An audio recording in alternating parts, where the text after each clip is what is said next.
যারা গুনাহগার হবে ওই সমস্ত মানুষে এমন ভাবে চাপ দিবে, ডাইনের হাত দিয়ে বামে ঢুকাইবে, বামের হাত দিয়ে ডাইনে ঢুকাইবে। জোরে কন্যা আল্লাহু আকবার।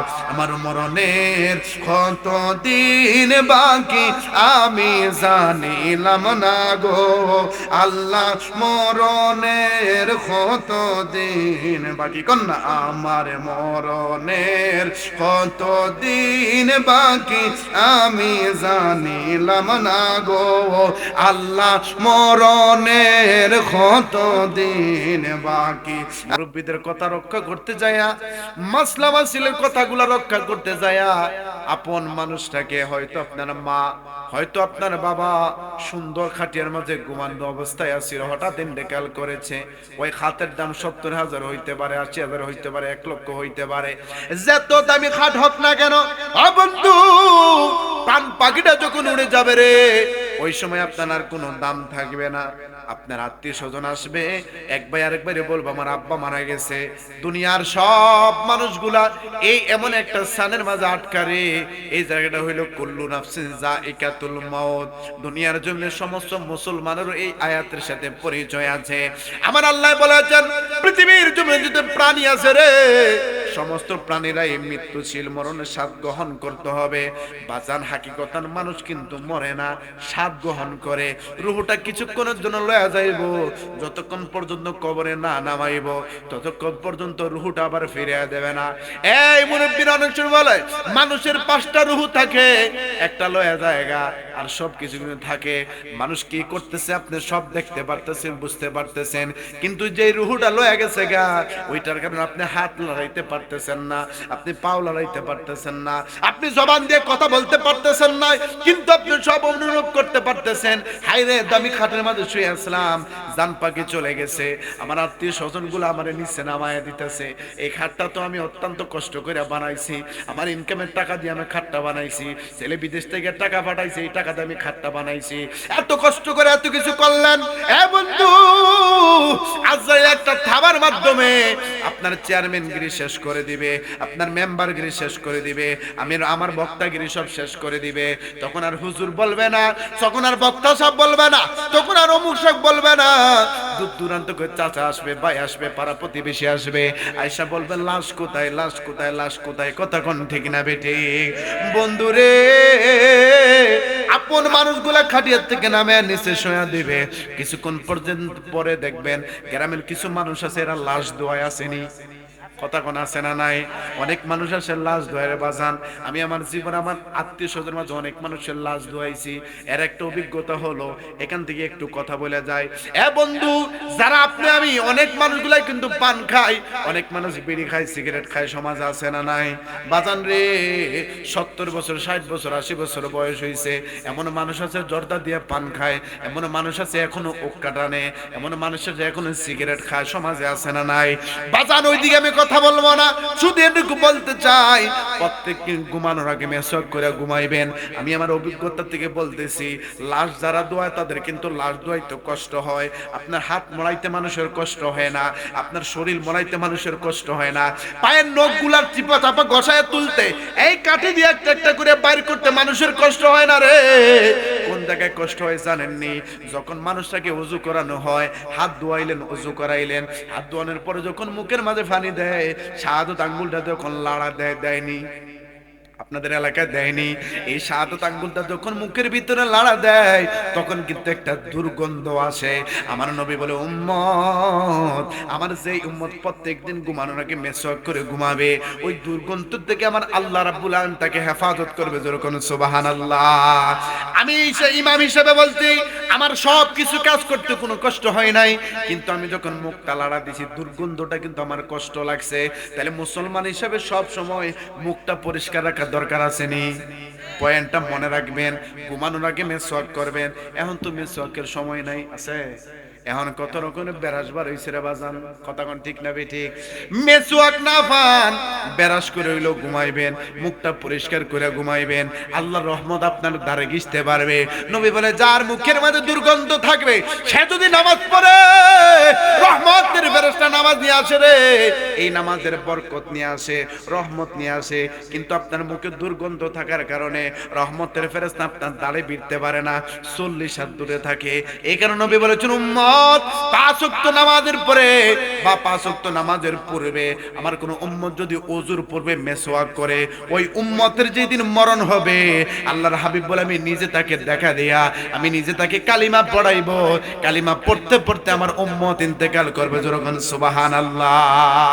গভীর মনোযোগ। আপনাকে খাটিয়া থেকে নামাই দিল, নামানোর পরে আত্মীয় স্বজন আসলো, সবাই দরাদরি করে খাটের উপরে শোয়াইলো। একবারে গরম পানি নয়, আবার একবারে ঠান্ডা পানি নয়, কুসুম জল পানি দিয়ে আপনাকে সুন্দর করে গোছায় দিবে, এমন ভাবে গোছায় ধোয়াইবে যাতে কোনো ময়লা থাকে না। আপনাদের এলাকাতে লাশ দেওয়া হয়, আমার এলাকাতে লাশ দেওয়া হয়, সুন্দর করে পরিপাটি করে নেবে। নখের ভিতরে কোনো ময়লা থাকবে 40টা কাঠি বানায়নি। এখন তো বানার লাগে না, রেডিমেড পাওয়া যায়, ঠিক নেই? এখন রেডিমেড বানায় না, রেডিমেড পাওয়া যায়। এই রেডিমেডটা সুন্দর করে আপনাকে গোসল করাইবে, নখের কোনায় কানায় কোনো ময়লা থাকতে দিবে না, একদিকে মাইনা আরেকদিকে সুন্দর করে আপনাকে গোসল করাইয়া, 3টা আমরা যারা পুরুষ আছি রে, আমাদেরকে 3টা কাফনের কাপড় দিয়ে সুন্দর করে মোড়াইবে। এটা রাসূলের সুন্নাহ, এটা রাসূলের কথার উপরে ওয়াদা। এই নারী যদি হয় 5টা কাপড় দিয়ে মোড়াইবে, মোড়ানোর পরে সব মানুষগুলো একত্রিত করে যখন সময় হয়ে যাবে আপনার খাটিয়াটা নেয়া, এই খাটিয়ার মাঝে কোনো সাক্কা নাই, এই খাটিয়া মানুষ কাদের উপরে করে হাঁটে, এই হাইটটা হাইটটা হাইটটা আপনাকে জানাজার মাঠে লয়ে যাবে, জানাজা পড়া দিবে। আমার বিষয় হইলো কবর পর্যন্ত নিতেছি, জানাজা পড়াবে, জানাজার পরে আপনাদের এলাকায় দোয়া হয়নি? হ্যাঁ হয়নি? জানাজার পরে দোয়া করবেন। মাইয়ের যখন দুনিয়ার জমিন থেকে চলে যায়, মাইয়ের সব আমল বন্ধ হয়ে যায়, সব আমল বন্ধ হয়ে যায়, সব আমল বন্ধ হয়ে যায়। আমার নবী বলে উম্মত কিন্তু 3টা আমল কিয়ামত পর্যন্ত জারি থাকে। সাহাবীরা প্রশ্ন করে ইয়া রাসূলুল্লাহ কি 3টা প্রশ্ন? আল্লাহর হাবিব বলতেছেন 1 নাম্বার হলো দুনিয়ার জমিনে সে যদি কোনো নেক সন্তান রেখে যায়, নেক আওলাদ রেখে যায়, ওই নেক আওলাদ তার জন্য দোয়া করবে রব্বিরহামহুমা কামা রাব্বায়ানি সগীরা। 2 নম্বর উপকারী জ্ঞান, যেটাকে ইসলামিক জ্ঞান বলে। 3 নম্বর সদকায়ে জারিয়া, অর্থাৎ মসজিদ মাদ্রাসা করার জন্য টাকা পয়সা দিয়ে গেছেন, রাস্তাঘাট করার জন্য একটা হাত জায়গা দিয়ে গেছেন। এখন তো মারাত্মক, আমি যেহেতু পৌরসভার ভিতরে থাকি আমি কইতে পারি, লক্ষ লক্ষ টাকা জায়গার দাম, রাস্তার জন্য 4 আঙ্গুল জায়গা দেয় না, আসেনি? কি কথা কন না আসেননি? ওরে বাবারে, যে বাপ দেহা আমি দিতাম না, আমি কেড়ে দিতাম, এমন বাপ দেহায় বুঝা যায় যে এই মাটিটা হেলো কবরে যাইব। কথা কয় না, ঠিক না বেটি? রাস্তার জন্য 4 আঙ্গুল দিলে রাস্তাটা একটু সুন্দর হয়, ডেইনটা একটু হয়, এই 4 আঙ্গুল দিত না, আমি দিতাম না। বাজান জায়গা সম্পদ দেওয়ার মালিক কে? নেওয়ার মালিক কে? একটা রাস্তা হইতাছে, এক হাত দিয়ে দিবেন, মনে করবেন এইটা সব গায়ে জারিয়া। এটা কি? মানুষ হাঁটবে, দানব হাঁটবে, জিন হাঁটবে, ভূত হাঁটবে, ভালো মানুষ, আল্লাহর ওলি, গাউস, কুতুবগুনি রাস্তা দিয়ে হাঁটবে। জবানের চামড়ার দোয়া, এই মুখের দোয়া কবুল হইতে পারে, না হইতে পারে, কিন্তু এই জায়গার দোয়া খুব সাংঘাতিক দোয়ারে বাজান। এই জায়গা দিয়ে যদি দোয়া চলে আসে আপনার কবরে আযাব আল্লাহ মাফ করে দিবে। সদকায়ে জারিয়া রুসিলতে যেরকম সুবহানাল্লাহ। এবাজান নিজের জায়গার মাঝে ঘুমাইতে পারবেন না, জানাজার পরে দোয়া পড়বে, দোয়া করে আবার খাটিয়াটা নিয়ে লয়ে যাবে, নিয়ে কবরের মাঝে শোয়া দিবে। আমার নবী বলে উম্মত কবরের দিকে যখন মানুষটাকে নিতে থাকে নিতে থাকে নিতে থাকে, ওই মানুষটা আফসোস করে আর বলে কই রে, এ আমার পারে প্রতিবেশী, এ আমার ভালোবাসার মানুষ, আমি তো তোমরা আমার কই লইয়া যাও, কই লইয়া যাও, এগুলা কিন্তু বলতে থাকে। বন্ধুরে কিন্তু মনে রাখবেন এই জবানের কথাগুলা কেউ শুনে? কেউ শুনে?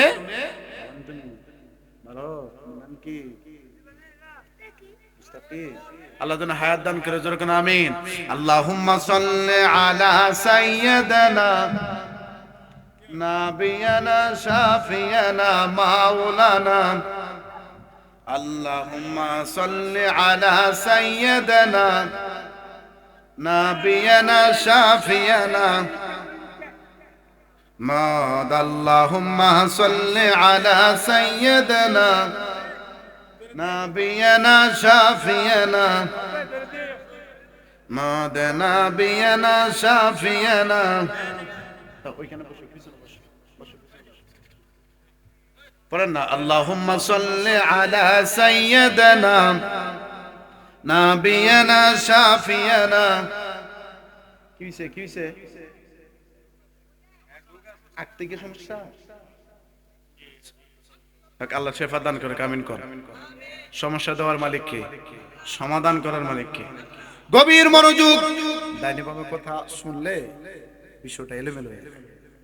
কবর এটা এমন একটা ঘর, নিজের জায়গাতে যাইতে পারবেন, মসজিদ মহল্লা মানুষের ক্ষয়কৃত একটা জায়গা, এই জায়গার নাম হলো গোরস্থান, সবাই বলে কবরস্থান। এই জায়গাটা কারো বাপদাদার নামে না, এটা গোরস্থানের নামে থাকে। কোটি টাকার সম্পদ আপনার আছে, বিল্ডিং আছে, বাড়ি আছে, গাড়ি আছে, কোনো কিছুর অভাব নাই, মইরা গেছেন সমাজের মানুষ নিয়ে, ওই যে সবার দেওয়া টাকার কিনা গোরস্থান, ওই জায়গায় আপনাকে সহায় দিবে। কথা কোন ঠিক না বেটি? আর যেরকম ঠিক না বেটি? এই কবরের সামানা জোগাড় করতে হবে। আল্লাহর হাবিব রাহমাতাল লিল আলামিন বলেছেন, কবরে যখন রাখা হবে, মানুষের কবর রাখার পরে আস্তে আস্তে বাঁশ দিতে থাকবে। এ বন্ধুরে, একদিক থেকে দুই দিক থেকে বাঁশ দিতে দিতে যখন মাঝখানে আসে, তিনজন মানুষ নামার পরে দুইজন উঠে যায়, একজন থাকে। ওই মানুষটাকে উঠে যাওয়ার পরে মানুষ বলে, হায় রে, কই তোমরা আমার রাইখা যাইতাছো? কই রাইখা যাইতাছো? কেমনে আমি এই ঘরের মাঝে থাকবো? ছোট্ট একটা ঘর, না ডাইনে একটু লড়তে পারবো, না বামে একটু লড়তে পারবো, এত কঠিন ঘরের মাঝে আমি কিভাবে থাকবো? বন্ধুরে আমার, কিন্তু দুনিয়ার নীতি হলো, শরীয়তের মাসালা হলো যে তুই যাহা কিছু করেন না কেন, বাঁশ দেওয়া হবে, বাঁশের দেওয়ার উপরে চাটি দেওয়া হবে, তারপরে মাটি দেওয়া হবে। নবী বলে, যখন কবরটা অন্ধকার হয়ে যায়, ওই উম্মত যদি আমাকে ভালোবাসে, ওই উম্মতের ভিতরে যদি আমার প্রেম থাকে, আল্লাহর হাবিব বলে আমি তার কবরের মাঝে উপস্থিত হয়ে যাব। যেরকম সুবহানাল্লাহ। কবরে রাখার পরে সবাই আপনি আমি একটা দোয়া পড়ি, ওই দোয়াটা হলো বিসমিল্লাহি ওয়া আলা মিল্লাতি রাসূলিল্লাহ। আল্লাহ রাসূলের মিল্লাতে তোমারে কবরে রাইখা দিলাম, ওই কবরের মাঝে তুমি থাকবা, ওই কবর রাসূলের মিল্লাতে থাকবা। যারা রাসূলকে আমার মতন বলবে, যারা রাসূলের সুন্নাত মানবে না, যাদের সাথে রাসূলের গোস্তাকি রয়েছে, খোদা কি কসম, আল্লাহ রাসূলের মিল্লাত হাজার হাজার বছরের পরও যদি আপনি রাসূলের মিল্লাত হাজার হাজার বার পয়রা যদি আপনি রাখেন, তারপরও কখনো আল্লাহ রাসূলের মিল্লাত হবে? কথা কোন হবে না। তার রাসূলের সাথে প্রেম রাখার দরকার আছে না নাই? যেরকম আছে না নাই? নবী বলেছেন, যখন কবরে রাখা হবে, আপনি আমার সবার ইমাম সাহেব যারা আছে সবাই ওয়াজ করে, কবরে রাখার পরে প্রশ্ন হবে কয়টা? যেরকম কয়টা? আমি বলতেছি, আপনি আমি যারা মুসলমান, আমাদের জন্য প্রশ্ন হবে একটা। কয়টা কইতাছেন কি হুজুর? সারা জীবন হলাম তিনটা, ব্যস্ত লাগাই দিলেন। আপনি আমার জন্য কয়টা? আমরা যারা মুসলমান, আমাদের জন্য কয়টা? সবার জন্য তিনটা, কিন্তু যারা মুসলমান তাদের জন্য কয়টা? রাগ করতেছেন আপনারা? বুঝাইতেছি তো, আপনারে বুঝার দরকার আছে নি? আপনি আমার প্রশ্ন সবাই সবসময় শুনছি, আপনি আমার প্রশ্ন হলো তিনটা। আমি দায়িত্ব নিয়ে বলতেছি, আমরা যারা মুসলমান, আমাদের জন্য প্রশ্ন একটা। যখন হিন্দু মারা যায়, বৌদ্ধ মারা যায়, খ্রিস্টান মারা যায়, ইহুদি মারা যায়, নাসারা মারা যায়, যেই সমস্ত মানুষগুলা ধর্ম বিশ্বাস করে, তাদেরকে জিজ্ঞাসা করবেন তারা আল্লাহ যে একজন, তারা স্বীকার করে। কথা কোন ঠিক না বেঠিক? আবু জাহেল ছিল নবীজির দুশমন। আবু জাহেল একটা খুন করছিল, সর্বপ্রথম জিনাকে শহীদ করছে ইসলামের জন্য। উনি হইল একজন নারী, ওনার নাম হইল সুমাইয়া রাদিয়াল্লাহু তাআলা আনহু। ও বন্ধুরে, সুমাইয়া রাদিয়াল্লাহু তাআলা আনহু আল্লাহর হাবিবের কথা শুনে কালিমা পড়ে মুসলমান হয়ে গেলেন। এই সুমাইয়া ছিল আবু জাহেলের বাড়ির দাসী। আপনার বাড়িতে বাড়িতে কাম করে না, কামলা বেড়ি কন্যা? কথা কন না, আপনারা দেশে কামলা বেড়ি কন্যা? এরকম কামলা বেড়িয়া ছিল। যখন সব মানুষ বুঝতে পারলো, শুনতে পারলো সুমাইয়া রাদিয়াল্লাহু তাআলা কালিমা পড়ে মুসলমান হয়ে গেছে, নবীদের প্রেমের মালাতে গলার মাঝে পড়ায় ফেলছে। এ বন্ধু, সব মানুষ দুই আবু জাহেলের কাছে নিয়ে গেল, যাওয়ার বলতেছেন হুজুর এত কালিমা পড়ে মুসলমান হয়ে গেছে, বলতেছেন সুমাইয়া তুমি কালিমা পড়ে মুসলমান হইছো আমার কোনো আপত্তি নাই, তবে তুমি লা ইলাহা ইল্লাল্লাহ পর্যন্ত বলবা, কিন্তু মুহাম্মদ বলা যাবে।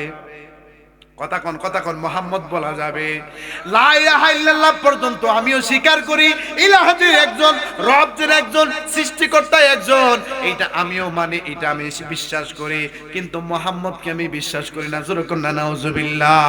ওইখান থেকে সূত্র হইল আল্লাহ যে একজন হিন্দু বিশ্বাস করে, আল্লাহ যে একজন বৌদ্ধ বিশ্বাস করে, আল্লাহ যে একজন খ্রিস্টানও বিশ্বাস করে, রব একজন, সৃষ্টিকর্তা একজন আছে, সবাই বিশ্বাস করে।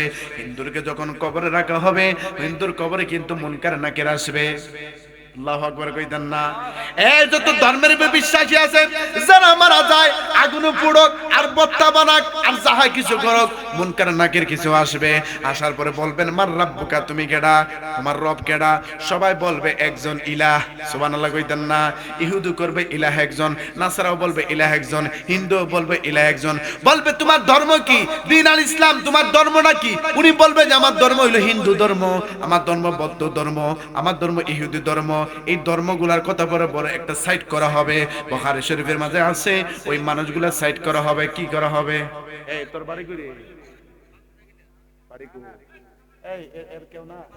একটু দূরে শরীফ পড়েন, আল্লাহুম্মা সাল্লি মাওলানা মুহাম্মদ ওয়া আলা আলি সাইয়্যিদিনা। গভীর মনোযোগ, আগলা করা হবে। রব একজন, ইলাহ একজন স্বীকার করবে। যখন ইসলামের কথা বলবে তখন বলবে আমার ধর্ম হলো ইহুদি ধর্ম, খ্রিস্টান ধর্ম, বৌদ্ধ ধর্ম একত্রিত করা হবে। মুসলমান যখন মারা যায় মুনকার নাকির আসে, মার রাব্বুকা, তোমার রব কে? রব্বি আল্লাহ। মান দীনুকা, তোমার দিন কি? দ্বীন আল ইসলাম। উনাদেরকে আগলা করা হবে। সুবহানাল্লাহ কইতেন না? এই দুই ব্যক্তি আগলা করার পরে সবাইকে জিজ্ঞাসা করবে, ইহুদিরকে, নাসারা সবাইকে জিজ্ঞাসা করবে, যার যার ধর্মের কথা বলবে, কিন্তু মুসলমানদেরকে একদিকে করা হবে। শেষ পর্যায়ে প্রশ্ন কিন্তু ঠিক তিনটাই, কিন্তু শেষ পর্যায়ে মুসলমানের জন্য প্রশ্ন কয়টা?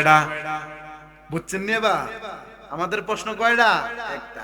আপনি ইসলাম পর্যন্ত গেলেন, ধর্ম পর্যন্ত গেলেন, যখন আপনাকে কবরের ভিতরে নবী আনবে, নবী এনে দেখাবে, এইভাবে ধরে উনাকে চিনো কিনা, উনি কে? যদি আপনি বলতে পারবেন উনি আমার আকা, উনি আমার রাসূল, ওনার প্রতি আমি দরুদ ও সালাম পাঠ করতাম, ওনার প্রেমের মালা গলাইয়া দুইয়া আমি দুনিয়া চলাফেরা করতাম, উনাকে আমি চিনি, উনি আমার রাসূল। আল্লাহর হাবিব রাহমাতুল লিল আলামিন বলে উম্মত করে কবরের ভিতরে আমাকে চিনতে পারবে, সঙ্গে সঙ্গে আল্লাহ রাব্বুল আলামিন ওয়ার্ডার দিবে মুনকার নাকির রে, তার কবরটাকে জান্নাতের গালিচা বানায় দে, তার কবরটাকে জান্নাতের সাথে লাইন করে দে। যেরকম সুবহানাল্লাহ। তাহলে কবরে মুসলমানের জন্য প্রশ্ন কয়টা? যেরকম কয়টা? একটা। রাব্বি আল্লাহ চিনি না, দ্বীন আল ইসলাম চিনি না, নবী চিনি। সুবহানাল্লাহ কইতেন না? কি চিনি? নবী চিনি বলে জান্নাতি। যেরকম না সুবহানাল্লাহ। তাইলে কবরের কথা নবী বলেছেন উম্মত, কবরটা খুব কঠিন অবস্থা, এটা অন্ধকার ঘর, যেটার মাঝে তুমি কোনো আলো পাইবা না, কোনো বাতি পাইবা না। কিন্তু যারা নামাজ পড়ে, যারা রোজা রাখে, যারা হজ করে, যারা যাকাত দেয়, যারা বেশি বেশি দান সদকা করে, এই পাঁচটা বিষয় দুনিয়ার জমিনে মানুষ যখন কবরে চলে যাবে, কবরের মাঝে ঘুমায়া থাকবে, যখন রূহ দেওয়া হবে, জিন্দা হবে। কষ্ট হইতেছে আপনারা? কষ্ট হইতেছে? চলবনি না প্রধান বক্তা লইতা? চলবনি? ভাবির মনোযোগ, যখন কবরে যাওয়া হবে, কবরে রাখার পরে সে পিছনের দিকে তাকাইবে, ডাইনে তাকাবে, বামে তাকাবে, মাথার দিক দিয়ে তাকাবে, পাওয়ার দিকে তাকাবে। উনি দেখে তো আমি কবর ভিতরে একলা না, আমার কবর ভিতরে আরো 5 জন আছে। সুবহানাল্লাহ কইতাম না? আরো কয়জন? আরো 5 জন আছে আমার কবরের ভিতরে। অন্য কিতাবের মাঝে আছে 4 জন আছে কবরের ভিতরে। এই 4 জনকে খুব সুন্দর নূরানি ভাবে দেখা যায় বাজার। এই 4 জন মানুষ কারা রে? সহি কিতাবের মাঝে আছে চারজন মানুষ কারা, এগুলো আপনি আমার জানার দরকার আছে না নাই? এ বন্ধুরে, এই চারজন মানুষ যখন ডাইনের জন্য জিজ্ঞেস করা হবে তুমি কে, তুমি আমার সাথে কেন, আমি তো এখানে মাঝে একলা শুয়ে আসলাম। উনি বলবে ভাই আমি হইলাম দুনিয়ার তোমার নামাজ, কন্যা সুবহানাল্লাহ। তুমি যে দুনিয়ার জন্য 5 ওয়াক্ত নামাজ পড়ছিলা, আজকে নামাজ হিসাবে আমি মানুষের রূপ ধরে তোমার কাছে আসলাম, তোমাকে ছায়া দিতে থাকবো। বলে তুমি কতদিন পর্যন্ত থাকবা? হাত্তা ইয়াদখুলুল জান্নাহ, যতদিন পর্যন্ত তোমাকে জান্নাতে নিতে না পারবো ততদিন পর্যন্ত আমি তোমার সঙ্গে থাকবো। জোরে কোন সুবহানাল্লাহ। বামের জন্য জিজ্ঞাসা করা হবে ভাই তুমি কে গো? এই কবরে তো আমি একলা থাকতাম, এই কবরের ভিতরে তো আমি একলা থাকার কথা, তুমি কেডা? বলবে তুমি দুনিয়ার জন্য প্রত্যেক রমজান মাসে রোজা রাখছিলা, আমি হইলাম তোমার রোজা। তুমি কতদিন পর্যন্ত থাকবা? হাত্তা ইয়াদখুলুল জান্নাহ, যতদিন পর্যন্ত তোমাকে জান্নাতে নিতে না পারবো ততদিন পর্যন্ত আমি তোমার সঙ্গে থাকবো। জোরে কোন সুবহানাল্লাহ। এ বন্ধুরে, মাতার জন্য জিজ্ঞেস করে ভাই তুমি কে? কবর তো আমি একলা থাকার কথা। মাতার জন্য বলবে আমি হইলাম দুনিয়ার জমিনে কোরআন তেলাওয়াত। জোরে কোন সুবহানাল্লাহ। আমাদের দেশে 99% মানুষ কোরআন তেলাওয়াত জানে না। কি কথা কন না, ঠিক না বেঠিক? আছে না? না এরকম অনেক মানুষ যে কোরআন তেলাওয়াত জানে না। বাজান 60 বছর 70 বছর হইলে কি হইছে, কোরআন শিখতে ইলম শিখতে কিন্তু বয়স লাগে না। চেষ্টা কইরেন। মাতার জনকে জিজ্ঞেস করে বাইরে তুমি কে, তুমি কে, তুমি কে? বলবে আমি হইলাম কোরআন তেলাওয়াত। দুনিয়ার জমিনে থাকা অবস্থায় কোরআনকে তুমি মহব্বত করেছিলা, বেশি বেশি কোরআন তেলাওয়াত করেছিলা। আজকে তোমার বন্ধ হয়ে আমি কবরে চলে আসলাম, কতদিন পর্যন্ত তুমি থাকবা? হাত্তা ইয়াদখুলুল জান্নাহ, যতদিন পর্যন্ত তোমাকে জান্নাতে না নিতে পারবো ততদিন পর্যন্ত আমি কোরআন তোমার বন্ধু, মানুষের রূপে তোমার সঙ্গে থাকবো। যখন সুবহানাল্লাহ। আবার জিজনকে জিজ্ঞাসা করা হলো ভাই তুমি কে? পায়ের নিচে দাঁড়ায় রইছো। উনি বলবে আমি হইলাম দুনিয়ার জমিন দান সদকা। তুমি যে দান সদকা করছিলা, সদকা জারিয়া করছিলা, মসজিদ মাদ্রাসায় টাকা পয়সা দিছিলা, মাহফিলের মধ্যে টাকা পয়সা দিছিলা, ভালো কাজে টাকা পয়সা দিছিলা, এই কাজগুলোর কারণে ফকির মিসকিনকে ভিক্ষা দেওয়ার কারণে এই সদকা হইলাম আমি। ছোট ছোট সদকাগুলো আজকে তোমার সঙ্গে হয়ে গেলাম। জিজ্ঞাসা করবে ভাইজান তুমি কতদিন পর্যন্ত থাকবা? হাত্তা ইয়াদখুলুল জান্নাহ, যতদিন পর্যন্ত তোমাকে জান্নাতে না দিতে পারবো ততদিন পর্যন্ত আমি তোমার সঙ্গী হিসেবে থাকবো। জোরে কোন সুবহানাল্লাহ। তাহলে যারা নামাজি, যারা রোজাদার, যারা কোরআন তেলাওয়াত করে নেওয়ালা, যারা দান সদকা করে নেওয়ালা, এই ব্যক্তির জন্য কবরে কানারে হাদিসের কিতাব প্রমাণ করে ওই ব্যক্তিটা কবরে 4 জন মানুষ নিয়ে থাকবে। জোরে কোন সুবহানাল্লাহ। আর জোরে কোন না সুবহানাল্লাহ। তাহলে কবর খুব কঠিন অবস্থা, কথা কোন ঠিক না বেটি? এই কবরের সামান আপনাকে জোগাড় করতে হবে। কবরে যাইবার আগে চিন্তা করতে হবে। মনে করেন চোখটা এখনো বন্ধ করলে সব অন্ধকার, যেদিন রূহ চলে যাবে দুনিয়া এটা অন্ধকার, আত্মীয় স্বজন সবকিছু দেখতে পারবেন, হাত লড়াইয়া বলার কোনো সুযোগ নাই, মুখটা জবান খুলে বলার কোনো সুযোগ নাই। সব মানুষগুলা যত কোটিপতি হন না কেন, টাকা পয়সা হন না কেন, যত বড় আলেম মুফতি মুহাদ্দিস হন না কেন, আপনার আপন রঙিন কাপড় কইরা কাফন পড়ে কবর আপনাকে রাইখা দিবে। এই কবরের চিন্তা করার দরকার আছে না নাই? জোরে কোন আছে না নাই? কবর থেকে জোরে কোন পাবে? আল্লাহর হাবিব বলেছে উম্মত, কবরে যখন মানুষকে রাখা হবে রে, এই কবর মানুষকে একটা ছাপ দিব। কি দিব? শুনছেন না আপনারা? আর কোন সময় এই কথাটা সাপ দিব। কি দিব? এই সাপের মাঝে কিন্তু পার্থক্য আছে। আল্লাহর হাবিব বলে উম্মত, উম্মত হিসাবে জমিনে তুমি চলো, নামাজ পড়ো না, জমিনে চলো, রোজা রাখো না, জমিনে ফলো, যাকাত দাও না। সমাজে আছে না নাই? কি কথা কোন আসেনি? অনেক মানুষ আছে নামাজ পড়ে না। এই যে মাটিতে আপনি হাঁটতেছেন না, মাটি খালি বলে আল্লাহ নামাজ পড়ে না, তোমার লোক নাফরমানি করো, আমার ফেটে দাও, আমার ফেটে দাও, আমার ফেটে দাও। মাটি খালি এরকম করে আমার কাছে দাও, আমার কাছে দাও। আল্লাহকে ধৈর্য ধর, ধৈর্য ধর, ধৈর্য ধর, দিমু দিমু দিমু ফাইবে। সুবহানাল্লাহ কইতেন না? এই পাওয়াটা হইল কবর। যে বেনামাজি হবে, নামাজি হবে না, বদকার ব্যক্তি হবে, ওই ব্যক্তিকে যখন কবরে রাখা হবে, কবরে বলবো অনেকদিন পরে তোরে আমার ফেডের ভিতরে পাইছি। বাজান হাদিসের কিতাবে দেখলাম আল্লাহর হাবিব বলছে কবরটা এরকম পাশ থাকবে, এত বড় মনে করেন। এই কবরটা আস্তে আস্তে আস্তে আস্তে এরকম আটতে থাকবে। কিতাব প্রমাণ করে রে, যারা বদকার ব্যক্তি হবে রে, ডাইনের হাড্ডিগুলা বামে নিয়ে ঢুকাইবো, বামের হাড্ডিগুলা ডাইনের মাঝে ঢুকাইব। 60 বছর আগে আপনি মায়ের দুধ খাইছেন, 70 বছর আগে মায়ের দুধ খাইছেন, 80 বছর আগে মায়ের দুধ খাইছেন, এমন ভাবে কবরে আপনাকে চাপ দিবে। ওই চাপের কারণে আপনার মায়ের দুধ নাকে দিয়া ডক ডক ডক ডক করে বাইরে হয়ে থাকবে। জোরে কন্যা আল্লাহু আকবার। আল্লাহর হাবিব বলেছে এইটা হইল বদকার ব্যক্তি, বেনামাজি মানুষ যারা আছে ওই মানুষের জন্য এই চাপটা দিবে। জোরে কন্যা আল্লাহু আকবার। তো যারা ইমানদার হবে রে, যারা নামাজি হবে, যারা আল্লাহর খাঁটি বান্দা বন্ধু হবে, তার জন্য কিন্তু কবরে চাপ দিব। ওই চাপটার ব্যাপারে নবী হাদিসে ব্যাখ্যা করেছেন কিভাবে আল্লাহ রাব্বুল আলামিন হাবিব বলেছেন ওই কবর মানুষকে চাপ দিবে যারা নেককার ব্যক্তি। ওই চাপটা কেমন চাপ? আমাদের দুনিয়ার জমিনে সন্তান যখন ভূমিষ্ঠ হয়, ওই সন্তানটাকে যখন মায়ের স্তনের মাঝে দুধ খাওয়ায়নি, তখন না খাওয়ায়নি, এই দুধ খাওয়াদের জন্য ছাস করে ছাইরা দেয় না, মায়ে কিন্তু মায়া করে একটা জাতা দিয়া রাখে। কথা কোন ঠিক না বেঠিক? মায় কিন্তু একটু মায়া করে জাতা দিয়া রাখে, যাতে আমার বাবু সোনাটা কষ্ট না পায়, আমার বাবু সোনাটা যেন একটু ব্যথা না পায়। আল্লাহর হাবিব বলে উম্মত কবর ইমানদার ব্যক্তিকে চাপ দিবে। ওই চাপটা কেমন হবে? মায়ের কুলের মাঝে শিশু যে এরকম আলতু ভাবে মায়া করে চাপ দেয়, কবরে তাদেরকে এইরকম মায়া করে চাপ দিবে। এক চাপে এমন ঘুমাইবে রে, কিয়ামত যখন সংগঠিত হয়ে যাবে, ইসলামের সালাম সর্বপ্রথম যখন সিংহের মাঝে ফু দিবে, আল্লাহর নেককার বান্দার চোখের ঘুম ভেঙে যাবে। আর বলতে থাকবে, কে রে, মাত্র কিছুক্ষণ ঘুমাইলাম, এখন তুমি কেন আমার ডাক দিলা? জোরে কন্যা আল্লাহু আকবার।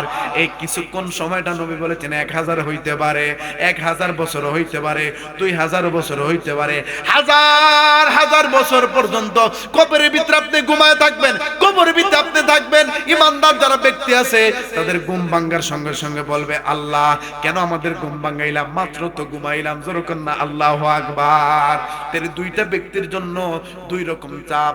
ইমানদার যারা আছে তাদের জন্য মায়ের যেরকম আলতু চাপ দেয়, এরকম মায়াবী চাপ, এই চাপে আপনার ঘুম লেগে যাবে।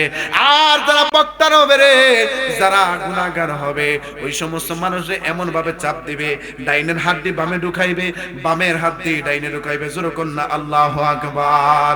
আমার মরণের কত দিন বাকি আমি জানিলাম না গো আল্লাহ, মরণের কত দিন বাকি। কন্যা আমার মরণের কত দিন বাকি আমি জানিলাম না গো আল্লাহ, মরণের কত দিন বাকি।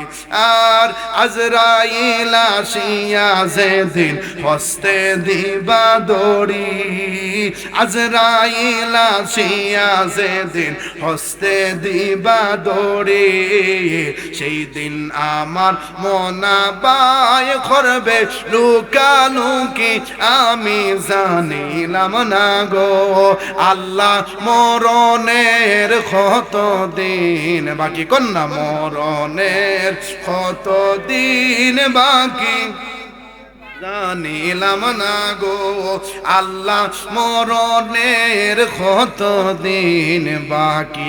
আর হায়াত হইল হাতের ভাই, মওত হইল পায়ে, হায়াত হইল হাতের ভাই, মওত হইল পায়ে। সেই জায়গার যার মরণ লেখা, সেই জায়গায় সে মরে আমি জানিলাম না গো আল্লাহ, মরণের কত দিন বাকি। বলি মরণের কত দিন বাকি আমি জানিলাম না গো আল্লাহ, মরণের কত দিন বাকি। জোরে কন্যা আল্লাহু আকবার। এ বন্ধু, মরণ নামে জিনিস থেকে কেউ আপনাকে বাঁচাইতে পারবে না। একদিন আজরাইল থাবা খায়া কবরে যাইতে হবে।